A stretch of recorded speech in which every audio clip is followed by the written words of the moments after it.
बस आशा करती हूँ आप सब ठीक होंगे। आज का जो हमारा टॉपिक है वो है इकॉनमी का। तो अब हम थोड़ा जो टॉपिक्स हैं उनको थोड़ा जल्दी यू कैन से कि करने की कोशिश करेंगे। तो चलिए स्टार्ट करते हैं। हाँ, स्टार्ट करने से पहले मैं कहना चाहूँगी कि अगर आपको मेरे वीडियो हेल्पफुल लगते हैं तो प्लीज़ आप मेरे चैनल को सब्सक्राइब कीजिएगा और वीडियो को लाइक और शेयर ज़रूर कीजिएगा। Thank you. तो चलिए स्टार्ट करते हैं आज का टॉपिक। इकॉनमी में आपका जो फर्स्ट टॉपिक है वो है क्रेडिट रेटिंग एजेंसीज। ये वो एजेंसीज होती हैं जो कुछ अलग अलग पैरामीटर्स पे जो आपके बड़ी बड़ी एजेंसी या इंडिया मतलब जो इकॉनमीज़ होती हैं उनको रेटिंग देती हैं। तो न्यूज़ में क्यों थी? क्योंकि रेटिंग एजेंसी जो मूडी है, मूडी नाम की एक रेटिंग एजेंसी है, उन्होंने इंडिया को Baa3 रेटिंग दी है और साथ ही बोला है कि maintain a stable outlook on the. उन्होंने इसी के साथ इंडिया पे जो उनका आउटलुक है वो एक स्टेबल आउटलुक उन्होंने मेंटेन किया है। इसी के साथ ये जो रेटिंग एजेंसी और ज़्यादा न्यूज़ में क्यों थी?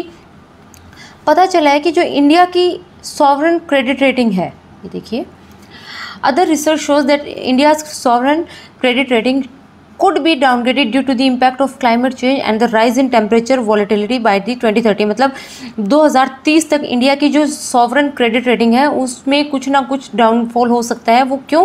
क्योंकि जो क्लाइमेट चेंज हो रहा है इसके जो रेपरकशंस हैं और राइज इन टेम्परेचर की वजह से जो वॉलेटिलिटी आएगी उसकी वजह से 2030 तक इंडिया की जो क्रेडिट रेटिंग है वो डाउन जा सकती है। आपको बस यही ध्यान रखना है कि क्रेडिट रेटिंग एजेंसीज होती क्या है और इंडिया के पर्सपेक्टिव में उनका क्या स्टांस चल रहा है।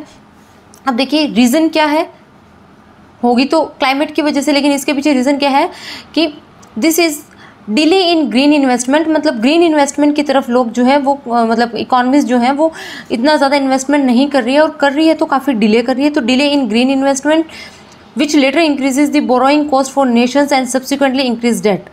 पहले इन्वेस्टमेंट कर नहीं रहे हैं, उसके बाद में उनकी जो बोरोइंग कॉस्ट है वो बहुत ज़्यादा बढ़ रही है और इसके साथ उनका जो डेट है वो बढ़ता जा रहा है। Sovereign rating assesses the creditworthiness of countries and are key goes for investors. अब हमें सॉवरेन रेटिंग की ज़रूरत क्यों होती है? क्योंकि किसी भी कंट्री में अगर कोई बाहर का इन्वेस्टर इन्वेस्ट करने आएगा तो वो कंट्री को क्रेडिट वर्दी देखेगा ना। वो ये सोचेगा कि मैं यहाँ अगर अपने जो पैसा है वो लगा रहा हूँ तो मुझे कितना आउटपुट मिल सकता है। तो वो जो क्रेडिट वर्दीनेस होती है ना कि उनका लगाया हुआ पैसा कितना सिक्योर है और कितना ज़्यादा उनको यहाँ से प्रॉफिट मिल सकता है, उस चीज़ के लिए जो आपका की गोज है मापने का, जो यू कैन से कि एक मापने के लिए कोई इंस्ट्रूमेंट है, तो वो आपका क्रेडिट रेटिंग एजेंसी ने जो रेटिंग्स देती है वो रेटिंग है। और होती किसके लिए? इन्वेस्टर्स के लिए, क्योंकि इन्वेस्टमेंट वही करते हैं ना, वही लाके पैसा लगाते हैं। तो वो क्या करेंगे? पहले वो उस कंट्री की या उस इकॉनमी की रेटिंग देखेंगे कि इस इकॉनमी की क्रेडिट रेटिंग कितनी है और उसी के बेस पे क्या करेंगे? वो फिर अपनी इन्वेस्टमेंट वहाँ पे लगाएंगे। नेक्स्ट क्या है? Covering more than 66 trillion in sovereign debt the credit rating agency act as gatekeeper to global capital. यानी कि जो क्रेडिट रेटिंग एजेंसीज हैं वो 66 ट्रिलियन से ज़्यादा का जो सॉवरेन डेट है उसको कवर करती हैं। तो उस पर्सपेक्टिव में हम इनको गेट कीपर्स कह सकते हैं टू द ग्लोबल कैपिटल, क्योंकि सारे वर्ल्ड के जो अलग अलग कंट्रीज़ हैं उनको ये रेटिंग देती है ना, तो ये एक ग्लोबल कैपिटल गेट कीपर्स हैं। Currently India is rated investment grade. अब इंडिया को क्या है? क्रेडिट रेटिंग ने, ये आपको ध्यान रखना है कि इंडिया को इन्वेस्टमेंट ग्रेड दिया गया है। यानी कि इंडियन इकॉनमी जो है, अगर यहाँ के इन्वेस्टर, यहाँ पे अगर कोई बाहर का इन्वेस्टर आके इन्वेस्ट करता है तो इंडिया की जो इकॉनमी है वो उसके लिए बेनिफिशियल है। और कौन कौन सी क्रेडिट रेटिंग एजेंसीज हैं उन्होंने इन्वेस्टमेंट ग्रेड दिया है? एक तो है S&P, जिसको स्टैंडर्ड एंड पुअर्स बोलते हैं, Moody's and Fitch. In 3 credit rating agencies ने इंडिया को इन्वेस्टमेंट ग्रेड है वो दिया है, जो कि किसी भी कंट्री के लिए एक अच्छी रेटिंग मानी जाती है। There are several criteria behind rating a government की क्रेडिट वर्दीनेस। मतलब किसी कंट्री की, किसी इकॉनमी, उस टाइम जो गवर्नमेंट है उसकी क्रेडिट वर्दीनेस को मापने के लिए जो क्राइटेरियाज हैं वो कौन कौन से हैं? वहाँ पे कितना पॉलिटिकल रिस्क है। यानी अगर हम म्यांमार का केस देखें तो वहाँ पे कू हो रखा है, तो उस वजह से वहाँ पे पॉलिटिकल रिस्क है, पता ही नहीं है गवर्नमेंट किसकी आनी है, अभी तो मिलिट्री रूल चल रहा है। वहाँ उस प्रॉपर इकॉनमी का टैक्सेशन सिस्टम क्या है, वहाँ की करेंसी की वैल्यू क्या है और वहाँ के लेबर लॉज क्या है, ये सब चीज़ें। इसी के साथ another is sovereign risk where a country central bank can change its foreign exchange regulations. Sovereign risk यही होता है कि जहाँ की जो कंट्री का सेंट्रल बैंक होता है ना, जैसे आरबीआई है, वो अपने जो फॉरेन एक्सचेंज के रेगुलेशन है वो चेंज कर सकता है, तो इसको बोलते हैं सॉवरेन रिस्क। तो अब आपको पता चल गया कौन कौन से क्राइटेरियाज हैं, पॉलिटिकल रिस्क, टैक्सेशन, करेंसी की वैल्यू, लेबर लॉज, और सेकंड है सॉवरेन रिस्क। इंडियन जो सॉवरेन रेटिंग है ग्लोबल एजेंसीज ने जो दी है, उनके साथ इश्यूज क्या रहे हैं अब तक। तो अगर हिस्टोरिकली भी देखें ना, तो इंडिया के साथ जो रेटिंग एजेंसी है उन्होंने हमेशा अनॉमली की है। तो हिस्टोरिकल अनॉमली क्या है, रिसेंटली स्टैंडर्ड एंड पुअर और फिच ने रेटेड किया है इंडिया को BBB में, while Moody's has Baa3 indicative of the lowest possible investment grade, यानी इन्होंने हमें Baa3 दिया है, और SP स्टैंडर्ड एंड पुअर और फिच जो है उन्होंने हमें BBB दिया है। हालांकि ये इन्वेस्टमेंट ग्रेड है, लेकिन सबसे लोएस्ट पॉसिबल इन्वेस्टमेंट ग्रेड है। ओके, क्योंकि ये कहीं ना कहीं यहाँ पे बायसनेस आती है। इकोनॉमिक सर्वे जो है 2020-2021 का है, noted that never in the history of sovereign credit rating that the 5th largest economy in the world has been rated at the lowest rung of the investment grade. यानी कि अगर economic survey की हम बात माने 2020-21 के, वहाँ पे मतलब कि बताया गया है कि हिस्ट्री में जो सॉवरेन क्रेडिट रेटिंग है, उनकी हिस्ट्री में भी कभी भी जो 5th लार्जेस्ट इकोनॉमी रही है उसको कभी भी सबसे नीचे वाली इन्वेस्टमेंट ग्रेड जो है वो रेटिंग नहीं दी गई है। और ये दोनों क्या है, सबसे लोएस्ट ग्रेड इन्वेस्टमेंट रेटिंग है, जो कि मतलब कि चाइना के साथ हुआ है एक बार और इंडिया के साथ हुआ है। तो कहीं ना कहीं यहाँ बायसनेस का जो इशू है वो हमें सामने क्लियर दिख रहा है। स्ट्रक्चरल इश्यूज क्या है, फ्लॉड इशूर पेज मॉडल, यानी ये जो मॉडल है flawed issuer pay model, where the entity also pay the rating agency of for its service, यानी कि वहाँ पे जो एंटिटी है वो भी, अगर कोई रेटिंग एजेंसी उसको रेट करती है तो एंटिटी को भी उसे पे करना पड़ता है। This often leads to a conflict of interest which with tremendous potential for rating biasness. यही मैं बता रही हूँ कि जो कंट्रीज़ हैं जिसको रेटिंग एजेंसी रेट करती हैं, वो कंट्रीज़ भी रेटिंग एजेंसी को पे करती हैं। इशूअर पेज जो मॉडल है, तो उसके केस में वहाँ कॉन्फ्लिक्ट ऑफ इंटरेस्ट आता है कि जो ज़्यादा पे करेगा उसकी जो रेटिंग है वो ज़्यादा होगी। Rating do not capture India's fundamentals, rating जो है वो इंडिया के फंडामेंटल्स को ध्यान में रख के नहीं है। क्यों? क्योंकि इंडियाज़ विलिंगनेस टू पे it's unquestionable demonstrated through it is zero sovereign default history, यानी इंडिया की हिस्ट्री रही है कि इंडिया ने कभी भी जो सॉवरेन डिफ़ॉल्ट है वो इंडिया के केस में नहीं हुआ है। यानी कोई भी अगर कैपिटल यहाँ पे किसी ने इन्वेस्ट की है या इंडिया ने कहीं इन्वेस्ट किया है, तो इंडिया कहीं पे भी डिफ़ॉल्ट नहीं हुआ है। Comfortable size of its foreign exchange reserve as of जो जुलाई 2023 का अगर हम आंकड़ा देखें, तो इंडिया के पास $607 बिलियन का फॉरेन एक्सचेंज रिजर्व है, जो कि काफ़ी कंफर्टेबल साइज़ का है। एंड लो एक्सटर्नल डेप्ट, जो हमारा GDP to external debt ratio है वो 19 से 20% है, जो कि काफ़ी लो है। तो दोनों ही केस में जो इंडियन इकॉनमी है वो एक कंफर्टेबल इकॉनमी है। India is one of the largest recipient of FDI का अगर हम जिक्र करें तो इंडिया जो है वो लार्जेस्ट रिसिपिएंट है, और मेनली जो है वो FDI आती है वो फॉरेन पोर्टफोलियो इन्वेस्टमेंट के थ्रू आती है। Is also high on the scale of foreign portfolio investment जो है वो भी इंडिया में यानी FDI बहुत हाई है इंडिया के अंदर, फॉरेन डायरेक्ट इन्वेस्टमेंट, और फॉरेन पोर्टफोलियो इन्वेस्टमेंट जो है वो भी इंडिया के अंदर बहुत लार्ज स्केल में आ रही है। ये बार बार बायसनेस की जो बात है वो कई बार न्यूज़ में भी आई है कि bias and subjectivity in sovereign credit rating, यानी जब भी कोई एजेंसी अपनी क्रेडिट रेटिंग तैयार करती है तो वो वहाँ पे सब्जेक्टिविटी और बायसनेस को ध्यान में रखती है, specially against countries with lower rating as highlighted by the economic survey. Economic survey के अंदर बोला भी गया है कि बहुत सी ऐसी कंट्रीज़ है जो मतलब कि उसके अंदर आपकी रेटिंग एजेंसी के अंदर उनको लो रेटिंग दी गई है, लेकिन वो परफॉर्म अच्छा कर रही है। One study highlighted in this survey found that the CRA gave higher rating to developed countries regardless to the macroeconomic fundamentals। अगर हम देखें जो डेवलप्ड कंट्रीज़ हैं उनको CRA ने हाईएस्ट रेटिंग दी है, लेकिन वहाँ के जो मैक्रो इकोनॉमिक फंडामेंटल्स हैं उनको ध्यान में दिया ही नहीं गया। वो इतने ज़्यादा यू कैन से कि वहाँ पे पोटेंशियल नहीं है, मैक्रो इकोनॉमिक फंडामेंटल्स जो है वो इतने ज़्यादा स्ट्रॉन्ग नहीं है।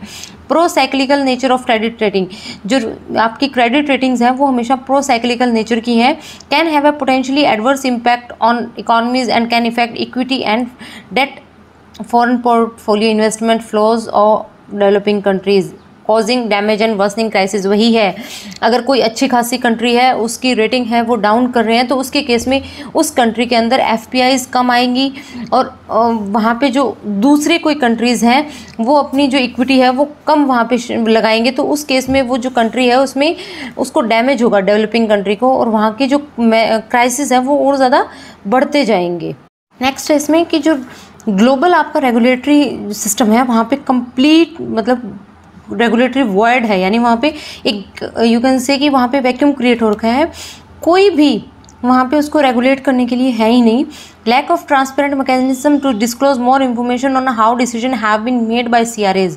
ये जो क्रेडिट रेटिंग एजेंसीज हैं वो कैसे डिसीजंस लेती हैं, वो जो मैकेनिज्म है वो ट्रांसपेरेंट नहीं है, तो इसलिए हमें पता ही नहीं चल पाता कि वो किस बेसिस पे उन्होंने डिसीजन लिया है। इंडिया में देखें तो the SEBI and exchange board of India regulate, जो इंडिया के जितने भी मतलब कि फर्म्स हैं उनको जो क्रेडिट रेटिंग देती है वो सेबी देती है, ठीक है। और अंडर दी सेबी रेगुलेशंस 1999, ये आपको ध्यान थोड़ा सा आप माइंड में रखें। और इंडिया के अंदर ही जो 7 अलग अलग क्रेडिट रेटिंग्स हैं वो कौन कौन सी है, सॉरी ये मैं यहाँ पे थोड़ा अब मिस वो हो गया कि इंडिया के अंदर जितनी भी क्रेडिट रेटिंग्स हैं उनको जो है रेगुलेट सेबी करती है। और कौन कौन सी क्रेडिट रेटिंग एजेंसीज है, क्रिसिल है, केयर है, ICRA है, एसाइट रेटिंग्स है, ब्रिकवर्क रेटिंग्स है, India rating and research private limited है, and Infomerics valuation and rating private limited है। और ये जो रेटिंग एजेंसीज हैं वो क्या करती हैं, empower market participants with timely information and unbiased opinions. ये जो मार्केट पार्टिसिपेंट्स हैं उनको एम्पावर करती है प्रॉपर इन्फॉर्मेशन देके, और जो फाइनेंशियल मार्केट ग्रो हो रही है उसको ये हेल्प करती है और ज़्यादा एफिशिएंट वे में ग्रो करने में है। Evaluate and assess an individuals और अ कंपनीज क्रेडिट वर्दीनेस, ये किसी इंडिविजुअल की या इंडिया की जो कंपनी है उनकी क्रेडिट वर्दीनेस को ये असेस करती हैं और इवेल्युएट करती हैं। वे हेड क्या हो सकता है कि मेजर देखिए यहाँ पे क्या है कि कोई भी रेगुलेटरी मैकेनिज्म नहीं है, वहाँ पे वॉइड है, तो रीफोकस करना रेगुलेटरी स्क्रूटनी को कि वो कैसे मैकेनिज्म क्या है उनका, ठीक है। तो वो हमें वो पता होना चाहिए कि कौन कौन से मतलब कि वहाँ पे जो रेगुलेटरी अथॉरिटीज़ हैं, तो एक global super regulator of CRA would be best place to address regulatory issues. एक ग्लोबल सुपर रेगुलेटर होना चाहिए जो क्रेडिट रेटिंग एजेंसीज जो हैं उनके जो रेगुलेटरी इश्यूज़ हैं उनको एड्रेस करे, कि वहाँ पे अगर कोई इशू आ रहा है तो उसको एड्रेस कौन करेगा।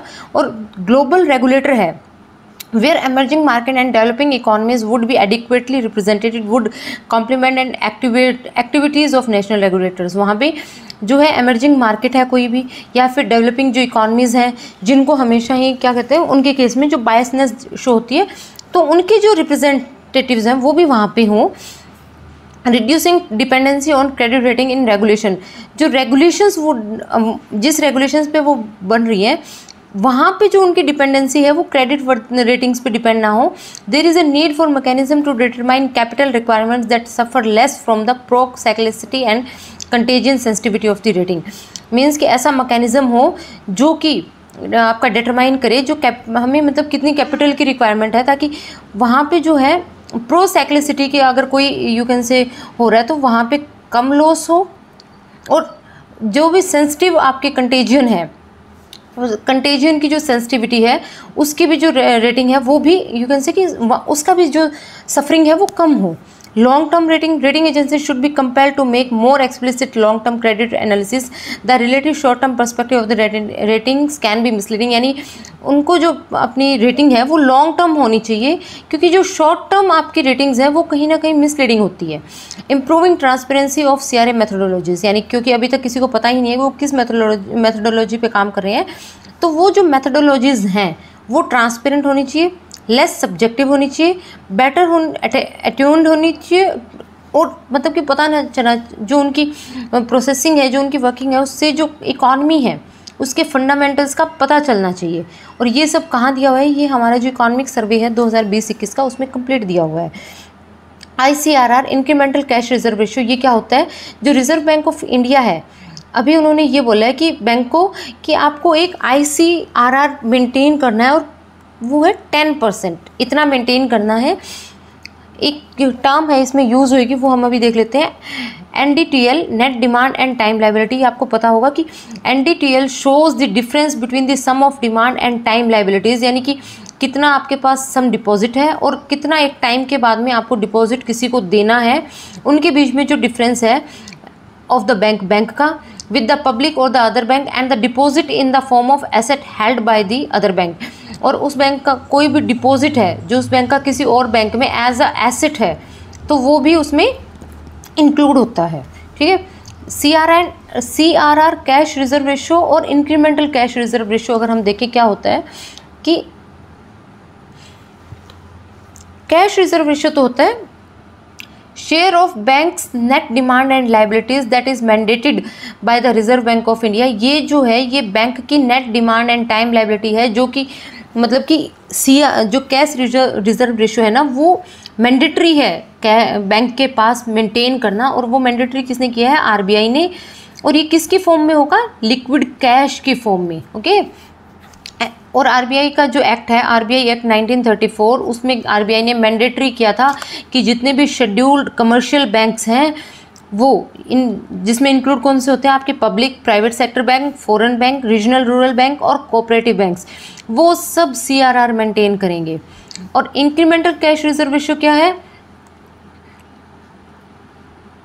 वो है आपका ICRR is similar to CRR wherein bank need to set aside a certain portion of their money with the RBI। ये देखिए यहाँ पे RBI ने बोला था कि जो बैंक है वो रिजर्व करेगा कुछ कैश की फॉर्म में, ओके, लिक्विड कैश की फॉर्म में। यहाँ RBI ने बोला है कि बैंक है ना कुछ कैश साइड में रखेगा RBI के पास, अपना कुछ पैसा मतलब एक रिज़र्व जो है वो RBI के पास रखेगा।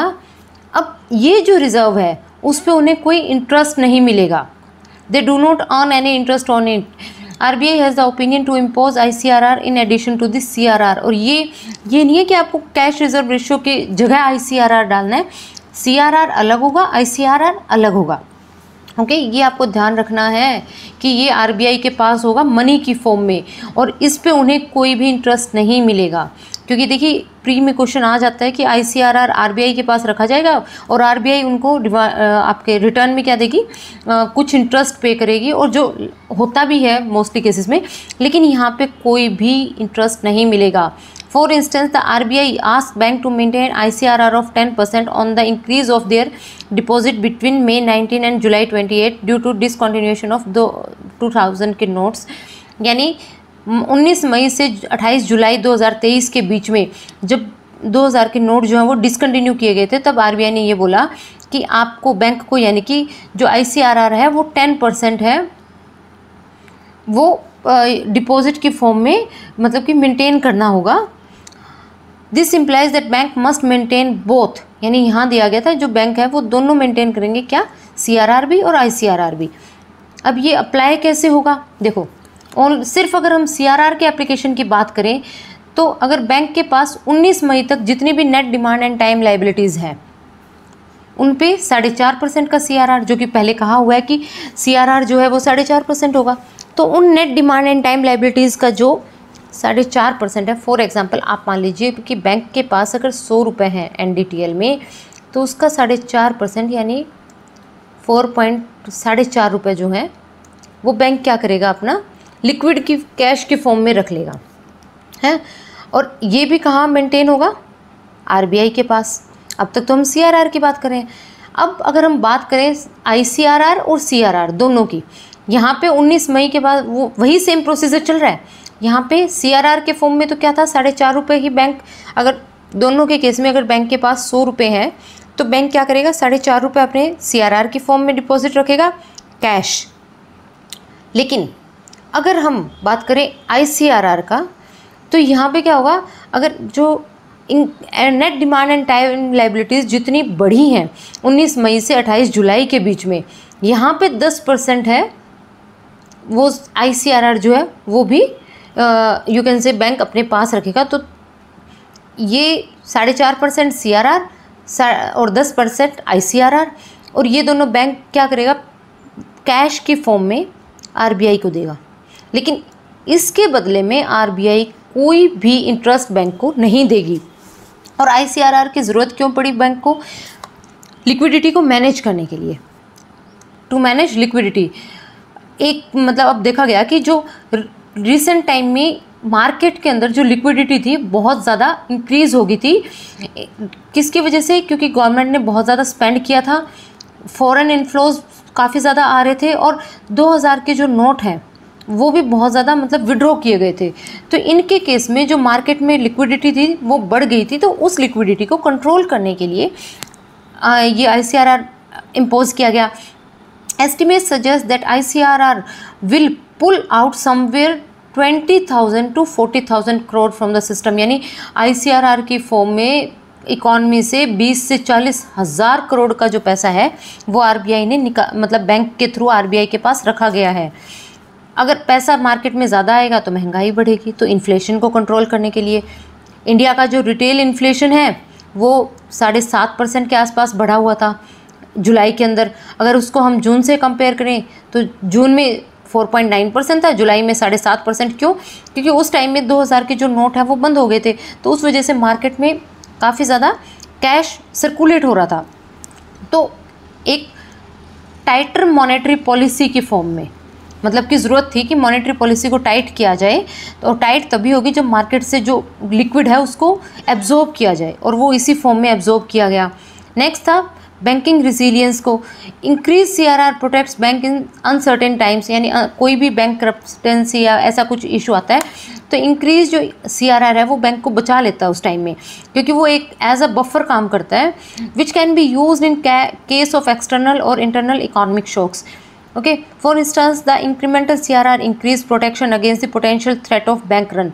यानी CRR जितना ज़्यादा बढ़ेगा तो जो बैंक के भागने के जो चांसेस हैं वो भी कम होंगे, क्योंकि उनके पास लिक्विडिटी कम होगी, वो RBI के पास ज़्यादा सिक्योर रहेंगे पैसे। डिक्रीज लैंडिंग, जो लैंडिंग है वो डिक्रीज़ करने के लिए, क्योंकि उससे क्या होगा, जो बैंक जो है वो लोन में पैसा कम घुमाएगा। जितना भी ज़्यादा लोन में पैसा कम देगा, डिमांड की जो गुड्स की जो डिमांड है वो कम होगी। उससे क्या होगा, जो एग्रीगेट डिमांड है वो भी मतलब कि देखिए, एक आदमी के पास पैसा आता है तो वो मार्केट में जाता है, मार्केट में जाके वो गुड्स खरीदता है, तो सब कुछ आया कहाँ से? पैसे की वजह से आया ना, सब कुछ कैश की वजह से। तो ये कैश ही अगर गवर्नमेंट कंट्रोल कर लेगी तो वो मार्केट नहीं जाएगा, तो गुड्स की जो डिमांड है वो कम हो जाएगी। तो और बैंक भी क्या करते हैं, वो पैसा उधार दे देते हैं, लैंड कर देते हैं, आपको लोन दे देंगे। तो अब जब बैंक के पास पैसा ही कम होगा तो वो लोन नहीं देगा, लोन कम देगा, तो जो इंडिविजुअल्स हैं वो मार्केट में ज़्यादा स्पेंड नहीं कर पाएंगे, तो उनकी जो डिमांड है वो भी कम हो जाएगी। कंक्लूजन क्या था? कंक्लूजन ये होता है इसमें है कि as stated by RBI, ICRR is only a temporary measure. ये सिर्फ टेम्प्रेरी है, क्योंकि मार्केट में एकदम से पैसा ज़्यादा आ गया था तो उसको कंट्रोल करने के लिए था।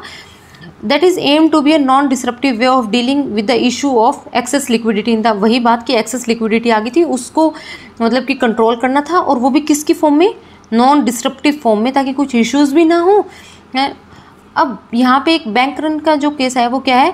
Is when the customers of a bank और other financial institution withdraw their deposit at the same time over fears about the bank solvency. यानी कि कोई एक्स फैक्टर की वजह से ये कह दे कि जो वाई बैंक है वो अब दिवालिया होने वाला है। ओके, तो उस केस में क्या होगा, सारे इंडिविजुअल्स जो उस बैंक में जिनका खाता है वो जाके अपना पैसा निकालना स्टार्ट कर देंगे कि कहीं ये बैंक करप्ट ना हो जाए, बैंक करप्ट ना हो जाए। तो उस केस में वो जो सिचुएशन है एक साथ अपना पैसा निकालने की, उसको बोलते हैं बैंक रन। तो बैंक रन से बचने के लिए भी ये जो है इसको कंट्रोल किया गया।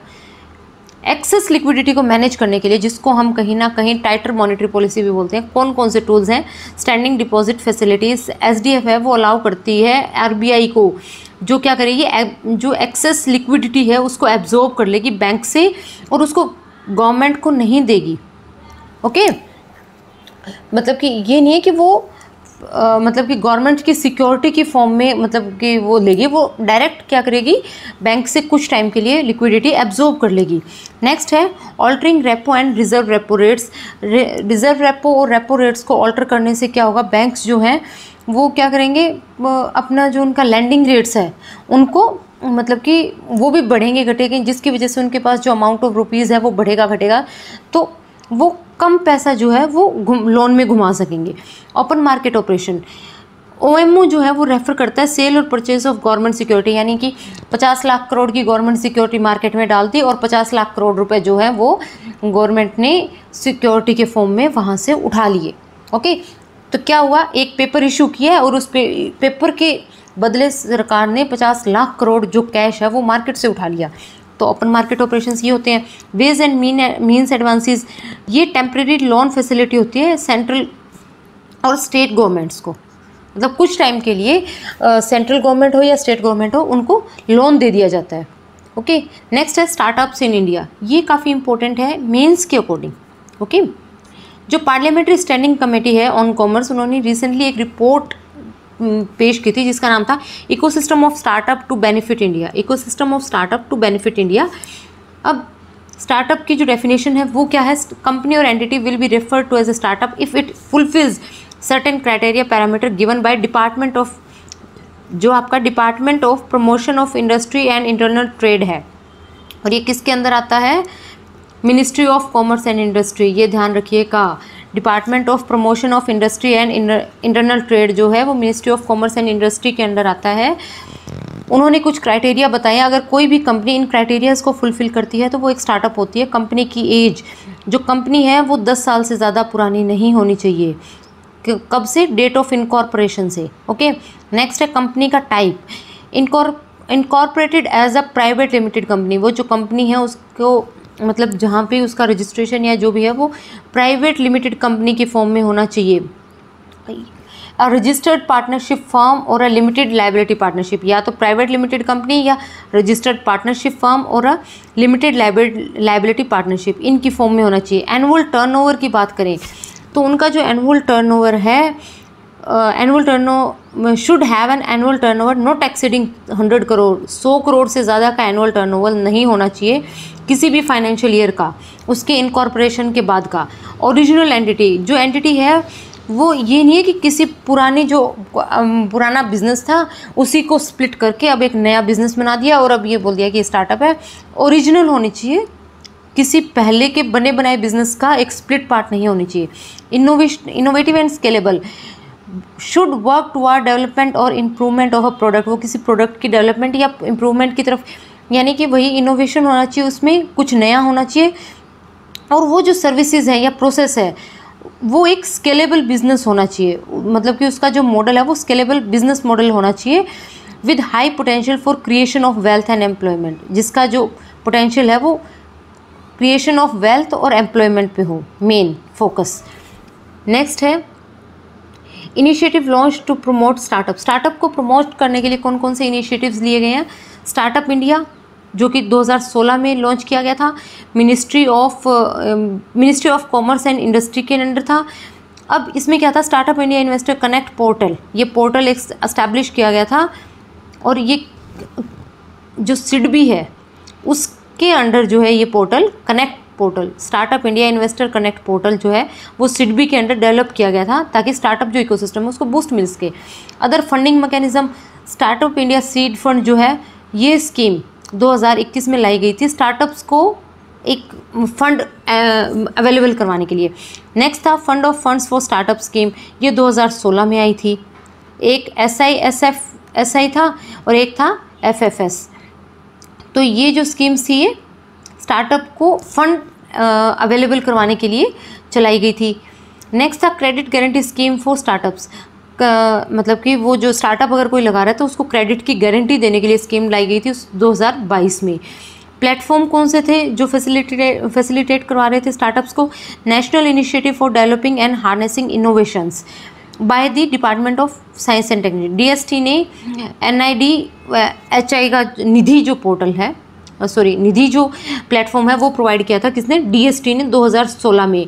IDEX जो है वो मिनिस्ट्री ऑफ डिफेंस ने 2018 में, ताकि जो स्टार्टअप इकोसिस्टम है वहाँ का वो बूस्ट हो सके, यानी निधि किसने, DST ने। IDEX जो है इनोवेशंस फॉर डिफेंस एक्सीलेंस, ये मिनिस्ट्री ऑफ डिफेंस ने। जो मिनिस्ट्री ऑफ आपकी इंफॉर्मेशन एंड टेक्नोलॉजी है उन्होंने मतलब कि MSH माइती स्टार्टअप हब, राष्ट्रीय कृषि विकास योजना जो है ये किसके थ्रू आया था, अलाइड सेक्टर था एग्रीकल्चर में इनोवेशंस के लिए। ओके, इसके जो इम्पैक्ट क्या थे स्टार्टअप के, देखिए सबसे पहले अगर कोई भी स्टार्टअप आएगा तो इकॉनमी के अंदर एम्प्लॉयमेंट अपॉर्चुनिटीज बढ़ेंगी, और मेनली किसमें 47% जो स्टार्टअप्स थे वो टायर 2 और टायर 3 में मतलब कि एस्टेब्लिश हो रहे थे, तो वहाँ का जो यूथ है उसको एम्प्लॉयमेंट मिल रही थी। वीमेन एम्पावरमेंट माना गया है कि 47% ऑफ जो आपके रिकॉग्नाइज स्टार्टअप्स हैं उनमें जो मतलब कि एक वीमेन, एटलीस्ट 1 वीमेन डायरेक्टर वहाँ पे प्रेजेंट है 47% में। Rise in research and development, क्योंकि कुछ नए आइडियाज़ को यहाँ पे फेवर किया जा रहा है ना, कुछ नए इनोवेशंस को, तो यहाँ पे रिसर्च R&D में अच्छा खासा काम चल रहा है। जैसे आपके डीप टेक स्टार्टअप्स हैं, ये सब क्या है, रिसर्च एंड डेवलपमेंट जो पार्ट है उस पर ज़्यादा फोकस कर रहे हैं। Promoted democratisation of technology and inclusivity, जो फिनटेक स्टार्टअप्स हैं वो अब उनको मेनली उनका जो यू कैन से कि रिमोट एरियाज़ तक भी उनका जो पहुंच है वो बढ़ रही है। जैसे आपका पेटीएम है, आपके दूर दराज इलाकों में भी ये अब एक्सेसिबल हो रहा है। नेक्स्ट है attracted new investment, startups have attracted multinational corporations to bring in foreign investment, यानी कि मल्टीनेशनल जो कॉर्पोरेशंस हैं वो अपनी फॉरेन इन्वेस्टमेंट की फॉर्म में स्टार्टअप्स में डाल रही है। तो ये स्टार्टअप का जो इम्पैक्ट है वो क्या है, एम्प्लॉयमेंट में, वीमेन एम्पावरमेंट में, रिसर्च एंड डेवलपमेंट को एनहांस करने में, democratisation of technology and inclusivity, और नए इन्वेस्टमेंट को अपनी तरफ अट्रैक्ट करने के लिए। डाटा बैंक क्या है ये हम देख लेते हैं जल्दी से।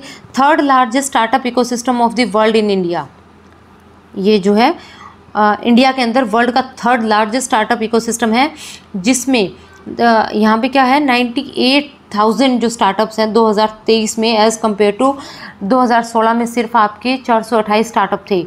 108 तो यूनिकॉर्न हैं जिनकी वैल्यूएशन जो है वो मोर देन $1 बिलियन है, ओके, एज ऑफ मई 2023। अगर हम स्टार्टअप की बात करें, इश्यूज़ क्या है, एग्रीकल्चर की तरफ फोकस जो है वो कम है, ओके। मतलब अगर हम स्टार्टअप्स की बात करें तो एग्रीकल्चर की तरफ सिर्फ 5-5.25% का जो स्टार्टअप है, और टोटल स्टार्टअप के जो 5 से 6% के जो स्टार्टअप है वो सिर्फ एग्रीकल्चर की तरफ अपना ध्यान कर रहे हैं।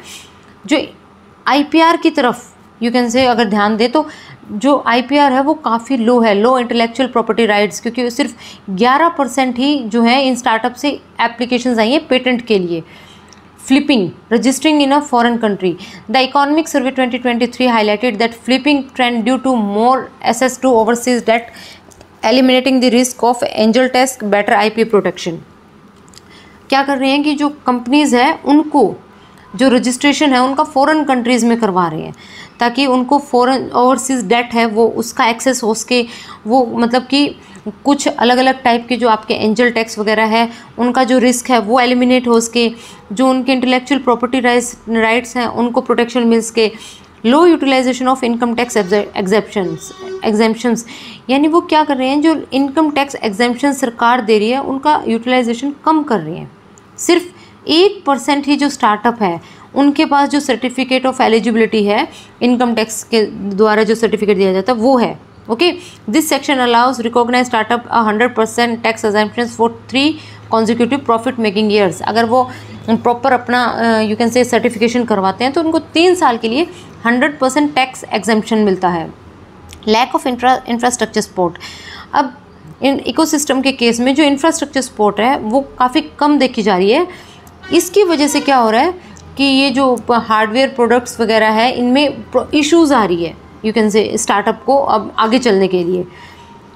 अनसर्टेनिटी विद फंडिंग, जो funding from angel investors and venture capital firms becomes available to startup only after the proof of concept has been provided. यानी एक बार अगर उन्हें ये जो एंजल इन्वेस्टर्स है, ये कैपिटल वेंचर कैपिटल फर्म्स हैं, ये अपनी कैपिटल जो है उस यू कैन से स्टार्टअप में तभी लगाते हैं जब उनको एक प्रूफ मिल जाए कि ये जो प्रूफ ऑफ कंसेप्ट जिसको बोलते हैं वो उनको मिल जाए कि हाँ ये अच्छा चलेगा। तो वहाँ पे जो फंडिंग की अनसर्टेनिटी है वो कहीं ना कहीं बनी रहती है। अब जो कमेटी है उन्होंने रिकमेंडेशन क्या दी है कि कैसे हम इसको बेटर बना सकते हैं, एडवांस टेक्नोलॉजी को अडॉप्ट करके, ओके, जो इंटरनेट ऑफ थिंग्स है, डाटा एनालिटिक्स है, इनको यूज़ करके, वीमेन एंटरप्रेन्योर फोकस्ड फंड्स जो है उनको एस्टैब्लिश करके, ओके, रिलैक्सेशन इन रेगुलेटरी लीगल फ्रेमवर्क में कुछ ना कुछ उनको रिलैक्सेशन देके, इनकम टैक्स एक्ट 1961 है, उसमें कुछ अमेंडमेंट्स करके so that employ stock option plans are taxed only at a time of sale of shares and not at notional gains. यानी अगर वो शेयर्स को सेल करते हैं तो तभी उनसे टैक्स पे किया जाएगा, ऐसे नहीं पे किया जाएगा, लिया जाएगा। तो इस टाइप के अमेंडमेंट की ज़रूरत है। Dynamic testing and certification standards, ये अगर हमें अपने जो प्रोडक्ट हैं उनको इंटरनेशनल जो बेस्ट प्रैक्टिसेस हैं उनके पैरेलल करना है तो डायनेमिक टेस्टिंग उनकी हमें करनी पड़ेगी और सर्टिफिकेट उनको प्रोवाइड करने पड़ेंगे उनके स्टैंडर्ड्स के according. Filling up the talent gap, encouraging industries to collaborate with educational institute to create customized course, यानी कि जो स्टूडेंट हैं जो पढ़ रहे हैं और जो इंडस्ट्रीज़ हैं जो इस काम में हैं उनके बीच में जो गैप है उस गैप को फिल करना होगा। वो कैसे होगा? कंट्रीज़ जो है वो कोलैबोरेट करें एजुकेशनल इंस्टीट्यूशंस के साथ में। एनकरेज पार्टनरशिप किसके बीच में? Between research and startups, okay, ताकि जो इनोवेशन है, रिसर्च एंड डेवलपमेंट है, वो कहीं ना कहीं स्टार्टअप को लॉन्ग टर्म के लिए you can say positive outcomes दे इसके। रिलेटेड न्यूज़ क्या थी आपकी? ड्राफ्ट नेशनल डीप टेक जो स्टार्टअप पॉलिसी है, draft national deep tech startup policy NDTCP 2003, ये न्यूज़ में थी।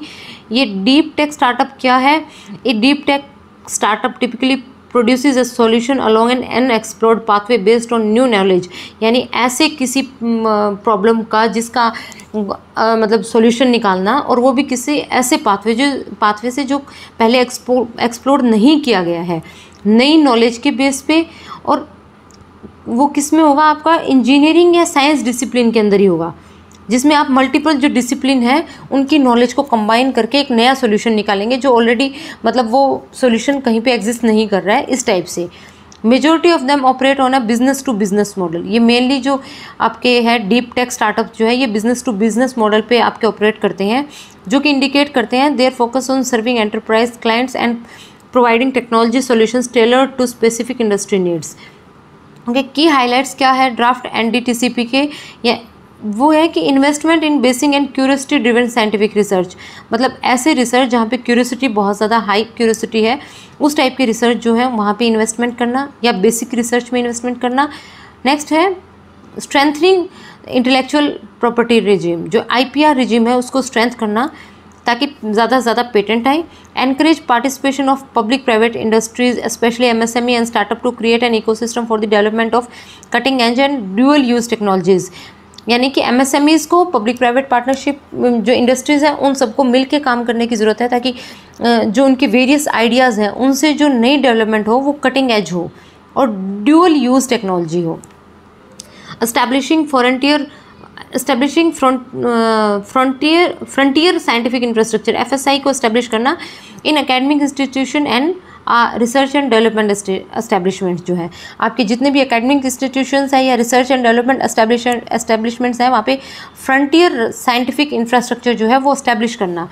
Regulatory sandbox shall be established across different deep technology domains, जितने भी डीप टेक्नोलॉजी डोमेन्स हैं वहाँ पे रेगुलेटरी सैंडबॉक्स जो है वो एस्टेब्लिश किए जाएँ।